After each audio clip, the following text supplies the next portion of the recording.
We are continuing our Marvel Marathon Madness with Blade 2, the second of 3 films that came out starring Wesley Snipes as the titular human-vampire hybrid hero of Marvel. Blade is known as the Daywalker, an individual with all the strengths of a vampire, but none of their weaknesses. So let's go ahead and jump straight into the plot. We open with Blade in Prague, looking for his mentor Abraham Whistler, who we believed was killed after being attacked in the previous film.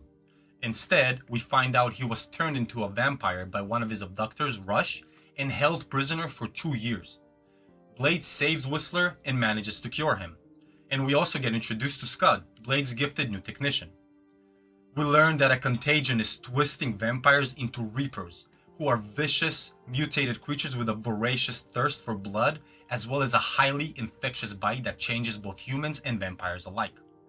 To combat this, vampire overlord Eli Damaskinus sends his trusted servants and his daughter Nissa to strike a ceasefire with Blade, who reluctantly partners with them. Blade begins working with the group Blood Pack, who were originally assembled to slay him. The team entails Nissa, Assad, Reinhard, Choppa, Snowman, Priest, Verlaine, and Lighthammer. Reinhard, who hates Blade, starts a fight, but in response, Blade attaches a bomb to his head to keep him in line.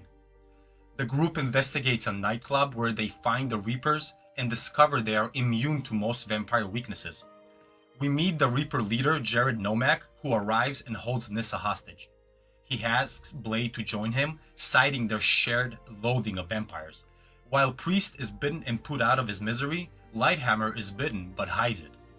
Whistler vanishes and Scud is attacked by several Reapers, but he fights them off with UV lights.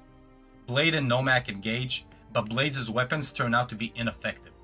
As the sun rises, Nomak withdraws and Whistler returns after finding a huge Reaper nest in the sewers. Nissa dissects a dead Reaper and learns their hearts are covered in bone. As UV light is their only weakness, Whistler and Scud create UV weapons for the team and a powerful UV explosive. When they enter the nest, Lighthammer changes into a Reaper and kills Snowman. Verlaine sacrifices herself to kill Lighthammer by exposing them to sunlight. Choppa turns on Whistler, but Whistler leaks a cartridge of Reaper pheromones into the air and Choppa gets killed, while Assad and Nissa get ambushed and Assad is killed. Blade saves Nissa and ignites the UV bomb, killing all Reapers except for Nomak. Nissa and Reinhard evade the blast, but Nissa is injured, and Blade allows her to drink his blood to survive. Damaskinus' forces then betray and capture Blade, Whistler, and Scud. We find out that the Reapers exist because of Damaskinus' efforts to create a stronger breed of vampires. Nomak, the first Reaper, is his own son, whom Damaskinus labeled a failure due to his weakness to sunlight. We learn Scud is one of Damaskinus' familiars, but Blade, who already knew that, kills him with the explosive he planted on Reinhard earlier, which Scud thought was a dud, but Blade secretly changed for a real explosive. Damaskinus wants to take Blade's blood to develop a sunlight immunity and create an unbeatable breed of vampires. Whistler frees himself, escaping Reinhard, and frees a nearly drained Blade. But then Reinhard shoots Blade, although Blade falls into Damaskinus' blood pool, restoring his strength. He fights his way through Damaskinus' henchmen in an awesome scene, and then he kills Reinhard. Nomak then arrives to seek revenge against his father. Nissa betrays Damaskinus by sealing off their escape route, and he is killed by Nomak. Nomak then bites Nissa, infecting her with the virus. The final battle between Blade and Nomak begins, and Blade stabs Nomak in his only weak spot. With his goal complete and wishing to end the suffering, Nomak kills himself with the sword, and Blade, fulfilling Nissa's wishes to die as a vampire, takes her outside and holds her as her body disintegrates in the sunrise.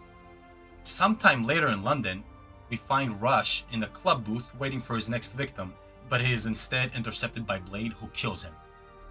Just like the first film, Wesley Snipes is awesome as Blade, and the addition of none other than Guillermo del Toro as the director only makes this film better. I enjoyed the concept of Blade teaming up with his enemies, the vampires, to fight a new threat in the form of the Reapers, and the hell that breaks loose as they hunt each other. The effects were several levels ahead of the first film, and the dedication from the actors was superb. Now the next video I will cover is Blade Trinity, and following that will be 2003 Hulk. So do stay tuned, and please consider hitting the like button and subscribing. I would truly appreciate it. I hope you enjoyed this video, and thanks for spending your time with me. Until our next adventure, y'all stay classy.